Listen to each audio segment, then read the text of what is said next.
आपल्या सर्वसामान्य माणसासाठी काय सुविधा आहेत? एकदम सरकारचा हरामखोरपणा चाललाय.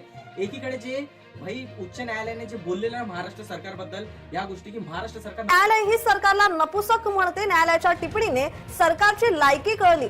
सिंपल आहे ना. तुम्ही बघा काय केलं यांनी आता निवडणूक घेताना काय सांगितलं की हिंदू खत्रेमध्ये महापौर हा मुस्लिम होणार, कुठेतरी हिंदू धर्मावरती हे होतोय ते होतोय, पण कुठेतरी मराठी माणूस महापौर होणार, या गोष्टी नाही त्या गोष्टी नाही. निवडणूक फालतूचे मुद्दे आणि निवडणूक झाल्यानंतर झटका, गरीब माणसांची गळफात झाली, गरीब माणसांची पूर्ण वाट लावून टाकली, गरीब माणसांचा सहारा एक आधारस्तंभ काढून घेतला. बघा तुम्ही हा व्हिडिओ. राज्यातील शासकीय रुग्णालयांमधील मोफत उपचार आता बंद झाले. 2.5 वर्षांपूर्वी सुरू केलेल्या पूर्ण मोफत उपचार निर्णयाला राज्याच्या आरोग्य विभागानं आता युटर्न घेत राज्यातील शासकीय रुग्णालयांमध्ये पुन्हा शुल्क आकारण्याचा निर्णय घेतलाय.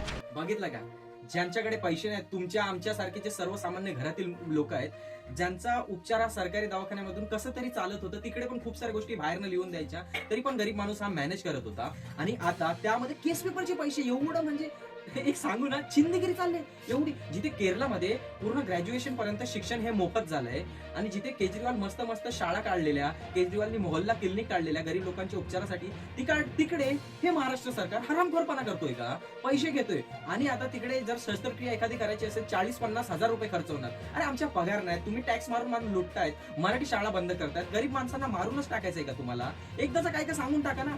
एवढे देवेंद्र फडणवीस सांगतात इथे तिथे आमच्या सरकार आहेत, या राज्यामध्ये त्या राज्यामध्ये. अरे तेल लावत गेलं तुमचं सरकार, तुम्ही काय करतात भाजपावाले पण मला सांगायचंय. तुम्ही ना फ्री एज्युकेशन देताय, ना फ्री हेल्थ देतायत, ना चांगले रोड रस्ते बनवतायत. मग गरीब माणसांसाठी काय सुविधा आहेत? गरीब माणसांना हकलून देणं